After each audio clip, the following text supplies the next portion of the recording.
I'm being killed, cry out piteously like this to the devotees of Sri Krishna, the destroyer of Baka, O mind. They will save you from these enemies. So lust, anger, greed, envy, illusion, and madness are the six enemies mentioned here. So Bhaktivinoda Thakur on Bhajan Darpan commentary giving the meaning of this verse.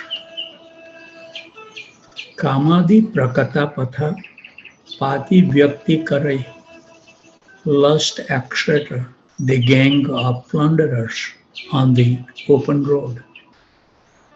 Lust, anger, greed, illusion, false pride and envy are plunderers on the open road of one's spiritual life. These six muggers attack their victims forcefully upon meeting together.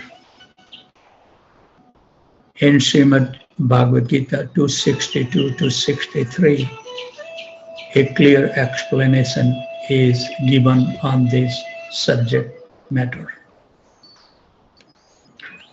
We'll read the translation. While contemplating the object of the senses, a person develops attachment for them. And from such attachment, lust develops. And from lust, anger arises. From anger, complete delusion arises. And from delusion, bewilderment of memory. And when memory is bewildered, intelligence is lost. And when intelligence is lost, one falls down again into material world. Baldevidya Goswami has explained the meaning of these two verses as follows.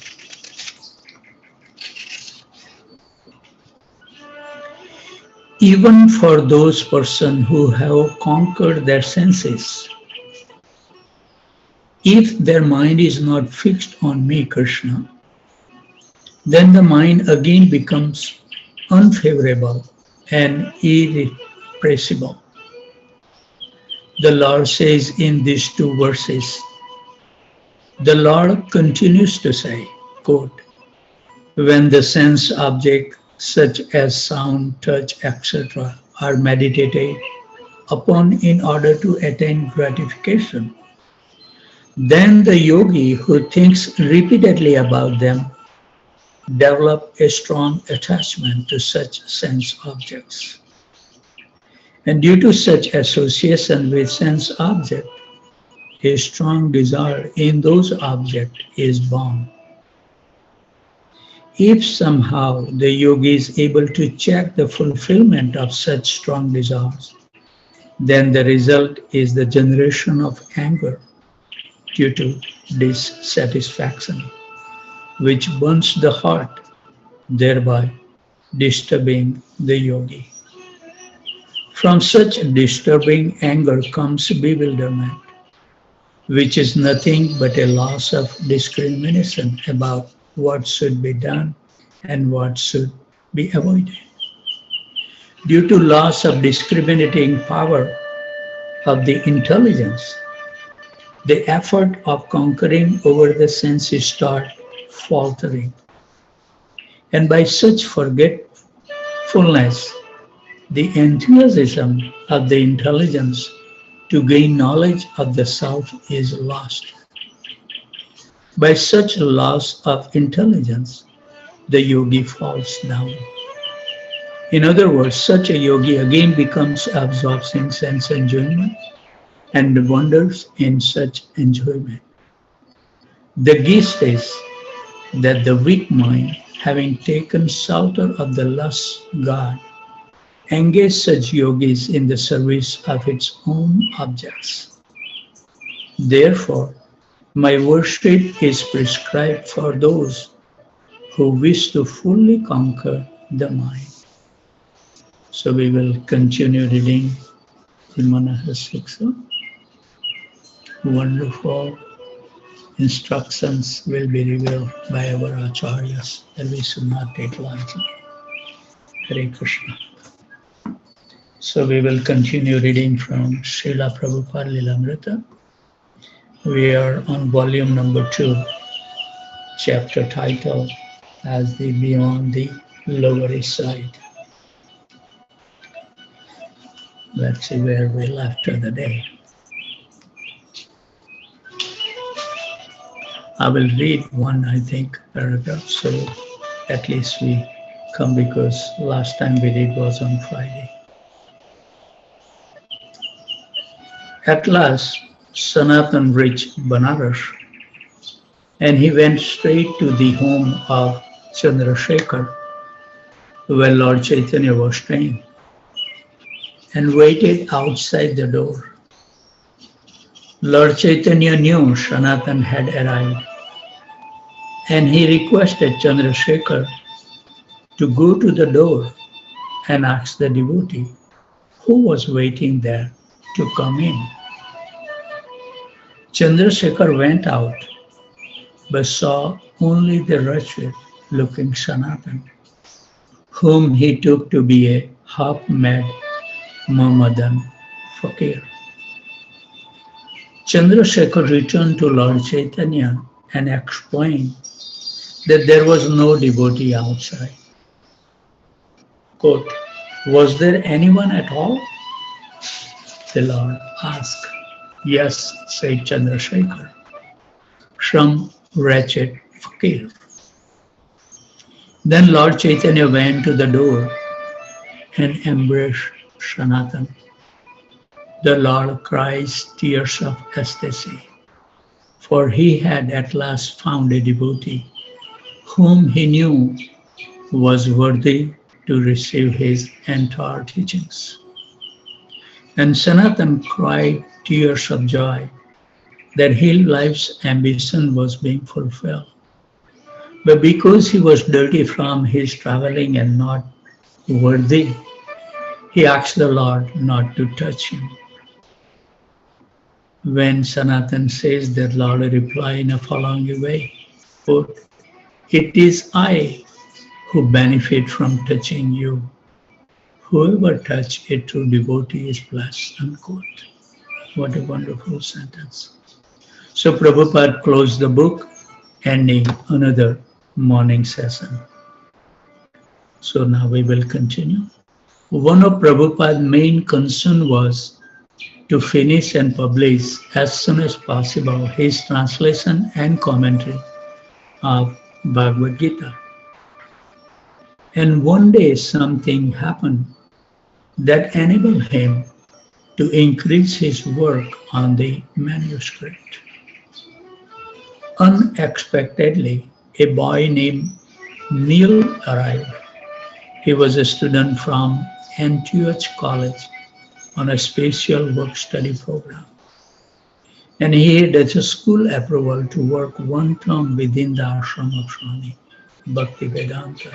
I think we have read this, but it's nice to read. When he had heard about through the newspaper, Neil mentioned that he was a good typist, if that could be of any help to the Swami. Prabhupada considered this to be Krishna's blessings. Immediately he rented a dictaphone and began dictating tips. Hayagriva donated his electric typewriter, and Neil set up his work area in Swami's front room and began typing 8 hours a day. Definitely we have read this, but it's nice to read. This inspired Prabhupada and obliged him to produce more. He worked quickly, sometime day and night, on his Bhagavad Gita as it is. He had founded ISKCON 5 months ago, yet in his classes, he was still reading the Bhagavad Gita translation of Dr. Radhakrishnan. But when Bhagavad Gita as it is would at last be published, he told his disciple it would be of major importance for the Krishna consciousness movement. At last, there would be a bona fide edition of the Bhagavad Gita. Whatever Swamiji said or did, his disciple wanted to hear about it. Gradually, they had increased their faith and devotion to Swamiji, whom they accept as God's representative. And they took his actions and words to be absolute. After one of the disciples had been alone with him, the others would gather around to find out every detail of what had happened. It was Krishna consciousness. Jadurani was especially guideless in relating what Swamiji had said or done. One day, Prabhupada had stepped on a track that Jadurani had dropped on the floor. And although she knew it was a serious offense to her spiritual master, the major importance of the event seems to be how Prabhupada had displayed his transcendental consciousness. He silently and emotionlessly reached down and pulled the tag from his foot without so much as a cry. And once, when she was fixing a painting over his head behind the desk, she had accidentally stepped on his sitting mat. Is that an offense? She had asked. And Swamiji has replied, no. For service, you could even stand on my head. Wonderful. We have definitely read this. So we are coming where we will be beginning new one today. Repetition is always good. Sometimes Brahmananda would say that Swamiji had told him something very intimate about Krishna consciousness in private. But when he would tell what Swamiji had said, someone else would recall that the same thing was in Srimad Bhagavatam. Prabhupada had said that the spiritual master is present in his instructions and that he had tried to put everything into those 3 volumes of Bhagavatam. And the devotees were finding this to be true. There were no secret in Swamiji's family of devotees. Everyone knew. I think we are beginning the new things. I think up to that point we read. There were no secret in Swamiji's family of devotees. Everyone knew that Umapati had left for a few days, disappointed with the Swami's severe criticism of the Buddhist, but had come back. And in a heavy, sincere exchange with Prabhupada, he had decided to take to Krishna consciousness again. And everyone knew that Satsvarupa has resigned from his job, and that when he went to tell Swamiji about it, Swamiji had told him that he could not quit, but should go on earning money for Krishna and donating it to the society, and that this would be his best service. Spiritual master exactly knows how to engage his disciples. We should have faith in the instructions. Our life can become successful. And everyone knew that Swamiji wanted Garg Muni to cut his hair. Swamiji called it Garg Muni's Shakespearean locks, but that he would not do so. The year ended and Prabhupada was still working on his manuscript of Bhagavad Gita, still lecturing in the morning from Chaitanya Charitamrita, and Monday, Wednesday and Friday evening from Bhagavad Gita, and still talking of going to San Francisco. Then New Year's Eve came And the devotees suggested that since this was a holiday, when people go out to celebrate, maybe they should hold a Krishna conscious festival. So Rupanuga is explaining in his word as follows. So we had a big feast and a lot of people came, although it wasn't as crowded as the Sunday feast. We were all taking prasadam, and Swamiji was sitting up on his dais, and he was also taking prasadam. He was demanding that we eat lots of prasadam.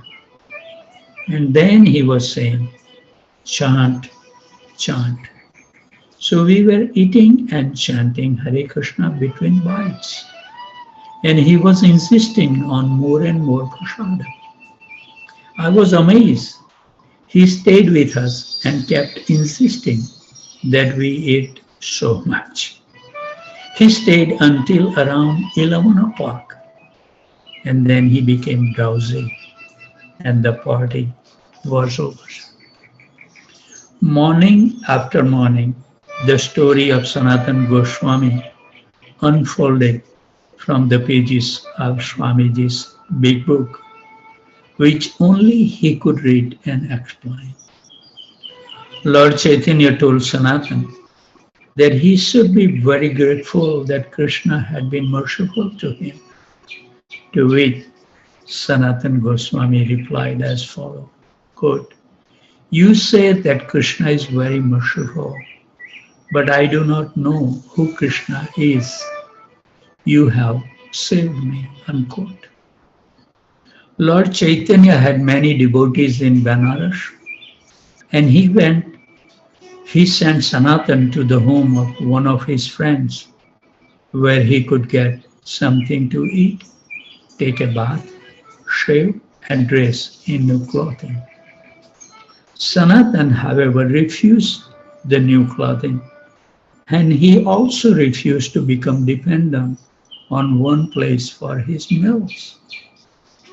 Now that he had entered the renounced order, he preferred to go begging his meals at a different place each day. When Lord Chaitanya saw all this, he was really pleased. But Sanatana sensed that his valuable blanket did not please the Lord. Remember, the relative gave him. So he traded the new blanket for an old one. This pleased Lord Chaitanya, who said to Sanatana as follows, now you are completely renounced. Your last attachment is gone by the mercy of Krishna, unquote. So Sanatana submitted himself at the lotus feet of Lord Chaitanya, and he said the following words, quote, I have wasted my time in sense gratification. I am low born and I have low association. I have no qualification for spiritual life. I do not even know what is actually beneficial for me. People say that I am learned, but I am fool number one, because although people say I am learned, and although I accept it, still I do not know who I am. Sanatana presented himself as a blank slate, and he inquired from the Lord, who am I? Why am I in this material world? Why am I suffering? Prabhupada emphasizes that this was the perfect way for a disciple to accept his spiritual master.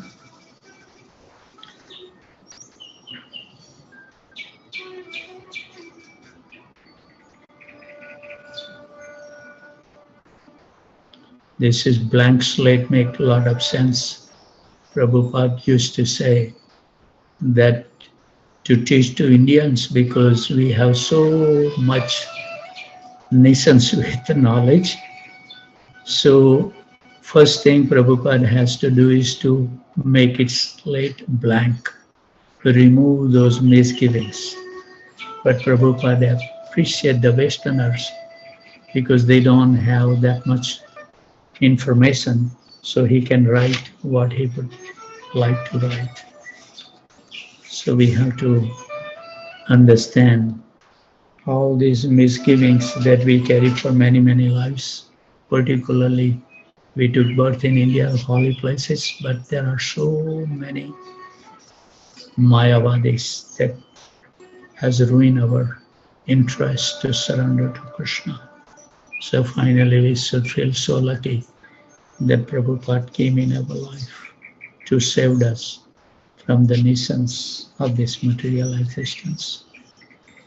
So after narrating the story of Sanatan's joining Lord Chaitanya, Prabhupada began lecturing on the Lord's teaching to Sanatan.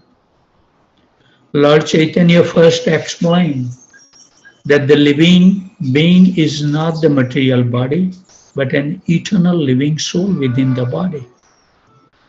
Then for 2 months, Lord Chaitanya instructed Sanatan, revealing to him the deepest and the most sublime philosophical truth of Vedic wisdom.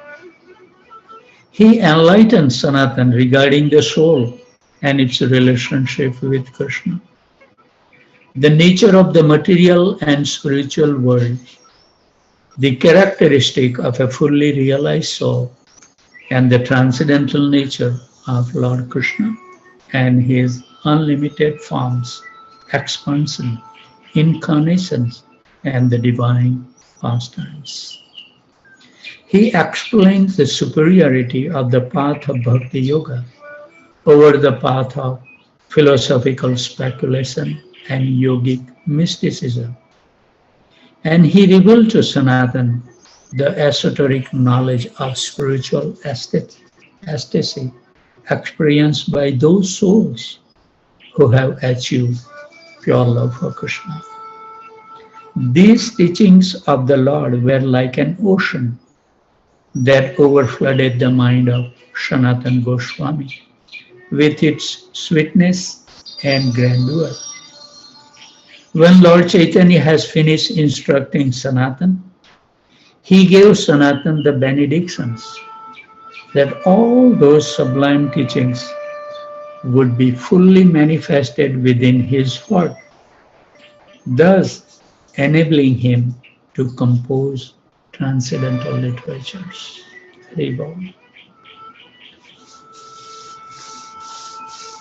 The 2 months Lord Chaitanya has instructed Sanatana Goswami, and for 2 months, starting in mid-November of 1966, Srila Prabhupada narrated it in over 50 lectures on Chaitanya Charitamrita's account of those teachings.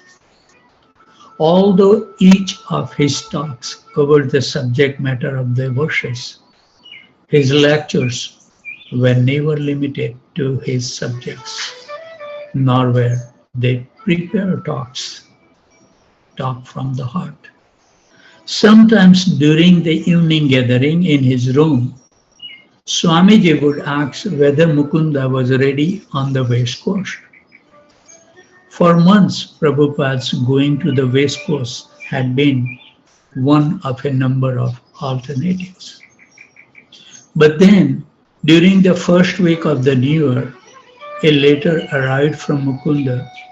He had rented a storefront in the heart of the Haight-Ashbury district on Frederick Street. Quote, "We are busy converting it into a temple now," unquote. He wrote, and Prabhupada announced, quote, "I shall go immediately," unquote. Okay. Mukunda had told of a gathering of the tribes in San Francisco's Haight-Ashbury. Thousands of hippies were migrating from all over the country to the very neighborhood where Mukunda had rented the storefront.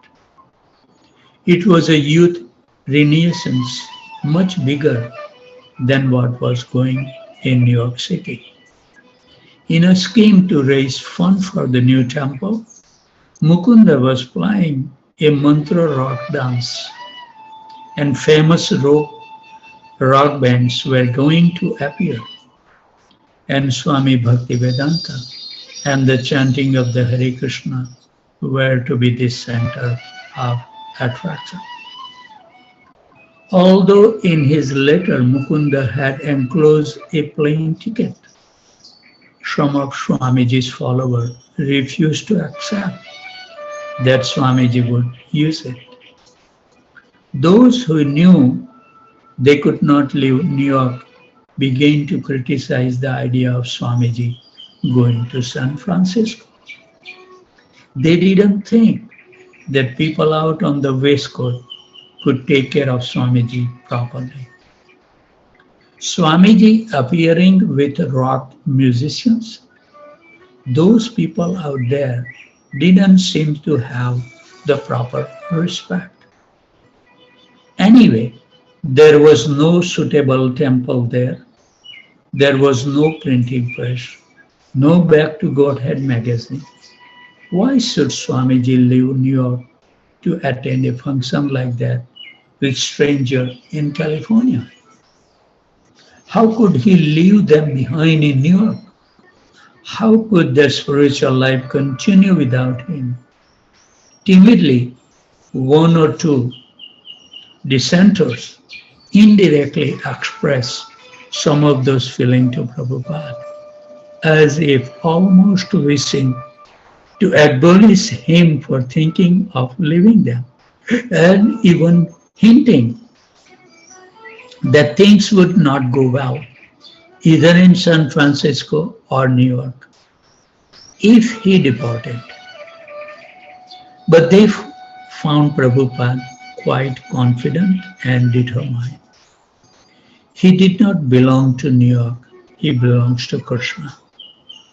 And he had to go wherever Krishna desired him to preach. Prabhupada showed a spirit of complete detachment, eager to travel and expand the chanting of Hare Krishna. Brahmananda explained this situation in his own word as follows. But we were shocked that he was going to leave. I never thought that Krishna consciousness would go beyond the Lower East Side, what to speak of New York City. I thought that this was it and it would stay here eternally. In the last days of second week of January, final plane reservations were made and the devotees began packing Swamiji's manuscript away in trunks. Ranchor, a new devotee recruited from Thompson Square Park, had collected enough money for a plane ticket, and the devotees decided that he should accompany Prabhupada as his personal assistant. Prabhupada explained that he would only be gone few weeks, and that he wanted all the program to go on in his absence. He waited in his room while the boys arranged for a car to take him to the airport. The day was gray and cold, and steam hissed in the radiators. He would take only a suitcase, mostly clothes and some books. He checked the closet to see that his manuscripts were in order. Kirkananda would take charge of his things in his apartment. He sat down at a desk where, for more than 6 months, he had sat so many times, working for hours at the typewriter, preparing his Bhagavad Gita and Srimad Bhagavatam, and where he had sat talking to so many guests and to his followers. But today, he would not be talking with friends or typing a manuscript, but waiting a last few minutes alone before his departure. So wonderful pastime of Srila Prabhupada. We can learn so many practical things by dwelling in the life of a saintly person. And it can give us the inspiration to maintain our enthusiasm to finish the work for what purpose that we have by mercy of Krishna awarded this human form of life. It's a great endeavor is required, lot of determination, lot of sacrifice and submission to the will of Krishna will make us strong.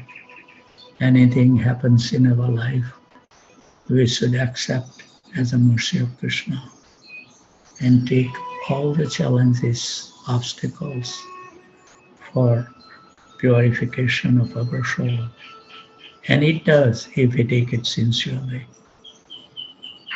This is the process that we have to follow strictly. As I was reading yesterday, the heart of the holy name, Satyananda Swami Maharaj was saying that we should have one goal, one pointed attentions, and wonderfully explained that verse from Chaitanya Charitamrita, chapter 15, text 109, wonderfully described. What was that? Anusanga phalakale, samsara akshaya. Then, next line, chitta akashriya karaya, Krishna premadaya. That when we will take seriously all these material entanglements should remove from our life, that's the sign that we are making some progress in our devotional life. And the next step would be we will realize how much Krishna loves us. Also in Harinam Chintamani,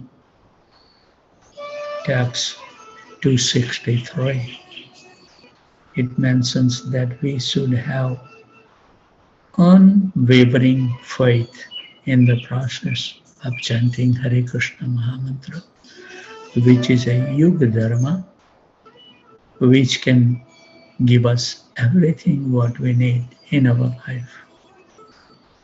And all our Acharya has practiced chanting the Hare Krishna Mahamantra constantly. Then and then our mind will be under control. As many hours that we chant, it's beneficial, particularly once you get retired.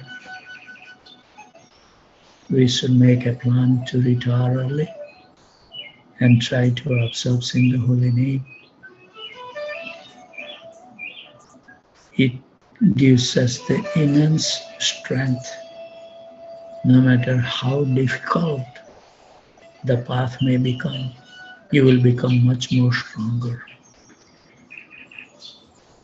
Every obstacle, as our Acharya says, is a stepstones to make advancement. Anything reversible happens in your life, we should at least see that Krishna has some interest in me to deliver my soul. Otherwise, we will live a very wonderful, soothing life. And at the end of the life, we will realize we have not attained anything. We just live peacefully, knowing I'm making advancement, but nothing has changed, no transformation of heart. And we will regret it so much that it's very difficult to take that pain. So I think I'm so happy that all of you are so wonderful.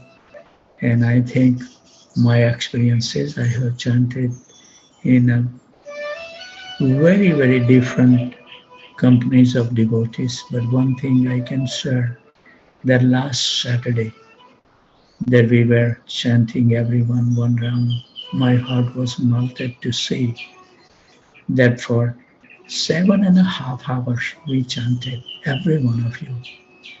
And I never heard more than 2 times broken names, and that also maybe Mataji may have chanted Krishna Krishna, but I didn't hear it. But I just make that point that we should chant each syllable so profoundly.